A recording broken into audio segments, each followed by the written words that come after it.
Number 82.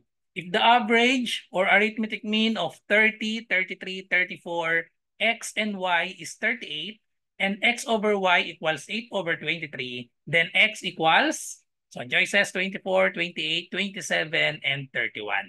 Okay, so pause nyo muna, try nyo sagutan bago panoodin ang aking solution. And kung gusto nyo palang mapanood simula number 1, number 82 na tayo, so medyo madami na. Kung gusto nyo mapanood simula number 1 ay punta lang po kayo sa baba or sa description. Makikita nyo dyan ang link para sa playlist para masimulan nyo. Okay, so bago tayo mag-start, invite ko kayo sa aking CSE review for Math and Logic via Zoom for 50 pesos only. So 10 sessions po yan, kaya lumalabas na 5 pesos lang per session. Kung saan ka pa, napakamura na yan. So i-PM nyo lang ako sa mga interesado, RJ Enseñado, habang may slot pa. PM nyo ako sa Messenger, okay? So let's start. Sasagutan natin. Average or arithmetic mean. So ano bang formula ng average or arithmetic mean? So ang formula ng average, ang symbol x bar is equal to summation of x over n. Or equal yan sa average, yung ibig sabihin ng x bar, average. Yung summation of x, ang ibig sabihin lang yan ay total. Tapos itong n, yan yung number. Number of scores. Ayan, scores na lang ang ilagay natin dito.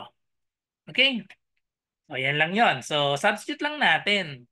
So, meron daw tayong given if the average of the arithmetic mean. So, may 5 numbers tayo, 30, 33, 34, x and y. So, hindi natin alam itong x and y. Is 38.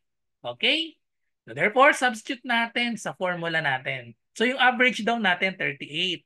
So, ipalit lang natin dito. Average, 38 equals, i-add natin lahat itong 5. So, we have 30 plus 33 plus 34 plus x plus y over ilan ba sila lahat? Number of scores, edi 5 ito. Okay? So, hinahanap natin, what is x? Ito ang kailangan nating isolve. Kaso may panggulo pa dito, may y no? So, ito yung magiging problema natin. Kailangan itong y express natin in terms of x gamit itong isang equation natin, x over y. So, dito natin i-solve. X over y equals 8 over 23. So, isolve natin ito in terms of y dapat. In terms of x, solve yung y in terms of x. So, ang gagawin lang natin dito para ma-solve natin yung y, cross-multiply lang natin. Okay?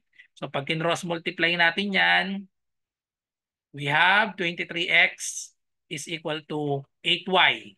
And then divide both sides natin by 8. Ayan, divide both sides by 8 para ma-solve natin yung value ng y. Ang value ng y ay 23x over 8. So tapos yung value ng y na yan na 23x over 8, ipapalit natin dito. Palit natin dito. Then, masosolve na natin si x. Okay? So, let's do it. So, i-substitute natin dito. Pero bago yon magiging complex fraction. May fraction pa tayo dito. Tanggalin na muna natin si 5. Multiply muna natin both sides by 5 para hindi na maging complex. Then tsaka natin i-substitute sa y. Okay? So multiply both sides by 5 para makancel na agad ito. And then 5 times 38. So 5 times 8. So i-manual lang natin. 5 times 8. So that is equal to 40. 5 times 8, 40. 5 times 3 is 15 plus 4. So we have 190. Equals. So pwedeng i-add na rin natin itong tatlo. Okay, 30 plus 33 plus 34, that is equal to 97 plus x plus y. Okay? So yan. So dito na natin ipalit itong si value ng y, ipalit natin dito. Okay? So that is 23x over 8.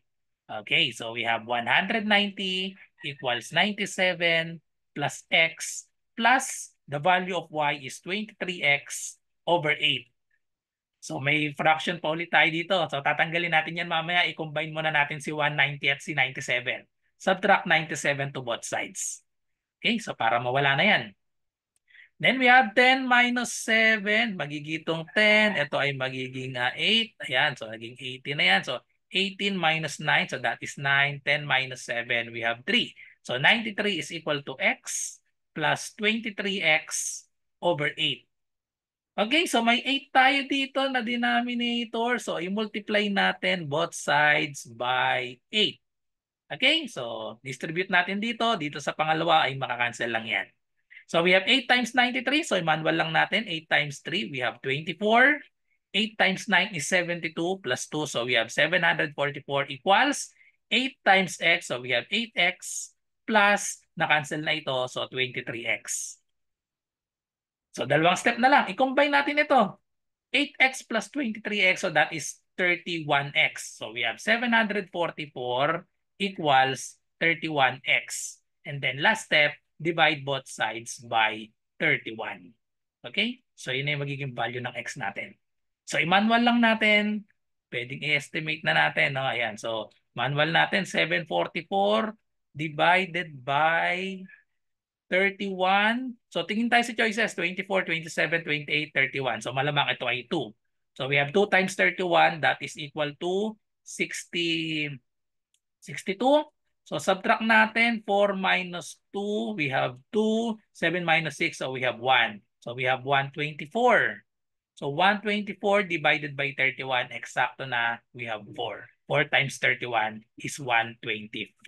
So wala nang remainder, 0. The correct answer is letter A, 24. Okay, so that's it. So thank you for watching. I hope may natutunan kayo sa video na ito. At kung meron kayong math question ay i-comment nyo lang or i-PM nyo sa aking messenger, RJ Enseñado. So good luck sa lahat na nagre-review. Bye-bye and God bless.